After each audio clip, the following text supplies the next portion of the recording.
আমরা সন্ধ্যে 7টার সময় বেরিয়ে পড়েছি, কারণ 8টার সময় আছে আমাদের bus. And for the first time লাইফে আমি বাসে এত লং জার্নি করব। কি গো, প্রথমবার বাসে ট্রাভেল কেমন লাগছে? তারপর ভালোই লাগছে।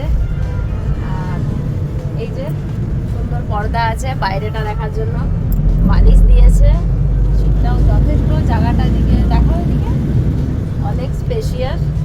আর এই যে সিঙ্গেল কম্বল আর ব্যাগ রাখার জন্য জায়গা আছে। তো চার্জারের পয়েন্ট আছে এখানে। আর এই যে ট্রাফিকও দেখা যাচ্ছে বাইরে।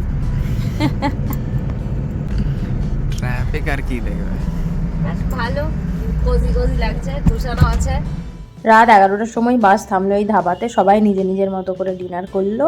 আর বাসটা ছেড়েছে দিল্লির হনুমান মন্দিরের কাছ থেকে, আর আমরা যাচ্ছি ইন্দোর, মানে দিল্লি টু ইন্দোর। কাল সকাল 10টায় পৌঁছানোর কথা।